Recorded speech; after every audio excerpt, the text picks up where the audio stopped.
The word love is perhaps one of the most casually used terms in the English language. So much so that it has become an umbrella term for a whole variety of very different emotions. There is one thing we all agree on, that love is what makes the world go round, and that without it, the world is a very dry, empty shell of a place.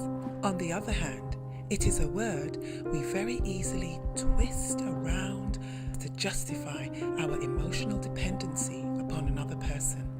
We now live in an age where people idolize the notion of love and intimacy. Our close and romantic relationships are supposed to be perfect, full of passion, intimacy, and unconditional love. Society have created an image of romance and love that is nearly impossible to achieve. As a result, the idealization of intimacy have left people feeling alienated, inadequate, and incomplete. When you are attached to a person, there is a tendency to burden him with all the years of unfulfilled needs and desires. No longer can he simply be the person who he was before.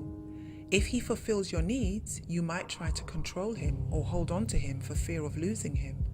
If he doesn't fulfill your needs, your unhappiness returns. If he leaves, you plunge back into despair.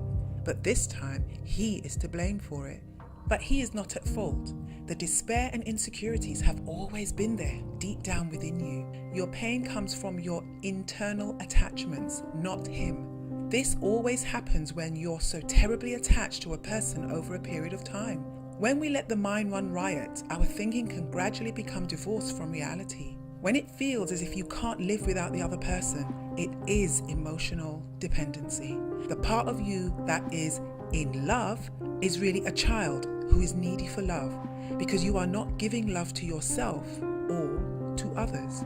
There is an emptiness inside that you expect someone else to fill because you are not taking responsibility for your own feelings of self-worth. You are attaching your worth to another's love, which is why you can't live without that person. When you pick from your wounded self, which is your emotional dependent self, you will pick someone who you believe wants the job of filling you up. The problem is that the other person may be attempting to fill you up in the hopes that you will also fill him up too. Two people who each want to get love rather than to share love will eventually find themselves very disappointed with each other. They will each blame the other for not loving in the way that they wanted to be loved.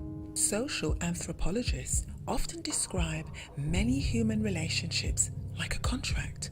We give our love to a person, and at the same time, we subconsciously place all kinds of expectations on that person which we want them to fulfill. And then, when the other person fails to sufficiently satisfy our demands, we feel let down and angry with the person.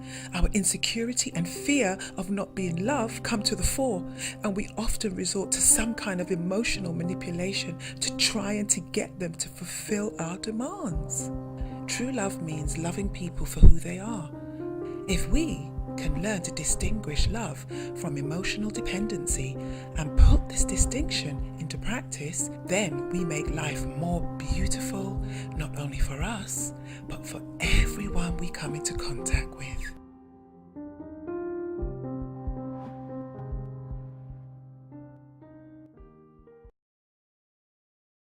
Created using Powtoon.